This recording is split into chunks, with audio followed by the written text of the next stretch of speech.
My name is Michelle again. Reprove for all onlookers those who practice sin. 1 Timothy chapter 5, verse 20.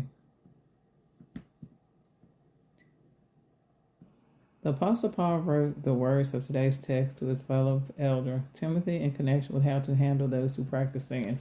What did it mean?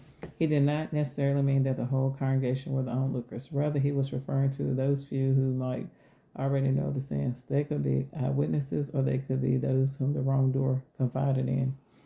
The elders would discreetly make them aware that the matter was handled and that the sinner was corrected. In some instances, the wrongdoing may have become widely known in the congregation, or is likely to become known.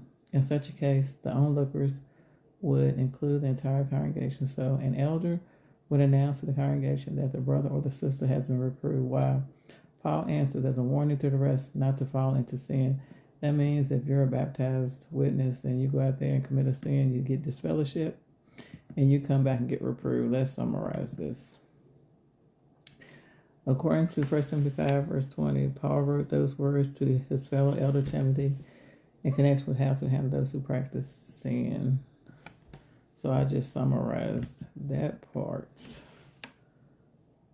So, responding to sin with love and mercy. So Paul pretty much explained it.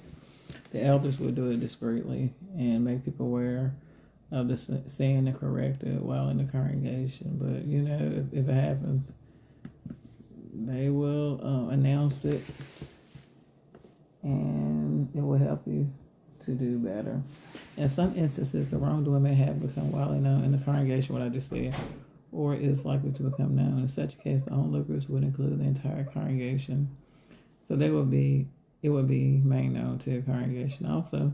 So an elder would announce to the congregation that the brother or sister has been reproved, while Paul answers as a warning to the rest not to fall in sin. So being a baptized witness, you have to be careful what you do, because you will be put on the spot.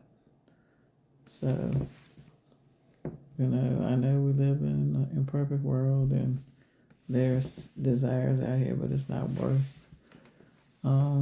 everybody knowing your business. But that's part of it.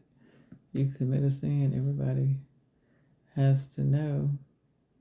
But that's part of the religion. It says, the Apostle Paul wrote the words for the text to his fellow elders, Timothy, in connection with how to handle those who practice sin.